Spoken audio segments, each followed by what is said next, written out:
ಅಮ್ಮ ಬೈದಾಗ ನೋವಾಗುತ್ತದೆಯಾ? ಆದ್ರೆ ಅದರ ಹಿಂದೆ ಇರುವ ಸತ್ಯ ನಿಮಗೆ ಗೊತ್ತಾ? ಒಂದು ಸಣ್ಣ ಮನೆಯಲ್ಲಿದ್ದ ರಾಹುಲ್ ದಿನವಿಡೀ ಆಟ ಆಡುತ್ತಾ ಕಾಲ ಕಳೆಯುತ್ತಿದ್ದ. ಅವನಮ್ಮ ದಿನವೂ ಹೇಳುತ್ತಿದ್ದಳು, ಓದೂ, ಸಮಯ ವ್ಯರ್ಥ ಮಾಡಬೇಡ. ಆದರೆ ರಾಹುಲ್ ಕೇಳುತ್ತಿರಲಿಲ್ಲ. ಒಂದು ದಿನ ಪರೀಕ್ಷೆಯಲ್ಲಿ ಅವನು ಕಡಿಮೆ ಅಂಕ ತಂದ. ಮನೆಗೆ ಬಂದಾಗ ಅಮ್ಮ ಕೋಪದಿಂದ ಬೈದಳು. ರಾಹುಲ್ ಬೇಸರದಿಂದ ಯೋಚಿಸಿದ, ಅಮ್ಮಗೆ ನನ್ನ ಮೇಲೆ ಪ್ರೀತಿಯಿಲ್ಲ.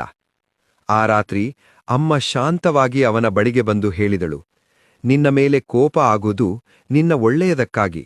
ನೀನು ಚೆನ್ನಾಗಿ ಓದಿ ದೊಡ್ಡ ವ್ಯಕ್ತಿಯಾಗಬೇಕು ಅಂತ ನನ್ನ ಆಸೆ. ಅಮ್ಮನ ಮಾತು ಕೇಳಿ ರಾಹುಲ್ ಕಣ್ಣೀರು ಹಾಕಿದ. ಅವನಿಗೆ ಅರ್ಥ ಆಯಿತು, ಅಮ್ಮನ ಕೋಪದ ಹಿಂದೆ ಇರುವುದು ಕೇವಲ ಪ್ರೀತಿ ಮತ್ತು ಕಾಳಜಿ. ನೀತಿ: ಅಮ್ಮನ ಕೋಪವು ಪ್ರೀತಿಯ ಇನ್ನೊಂದು ರೂಪ.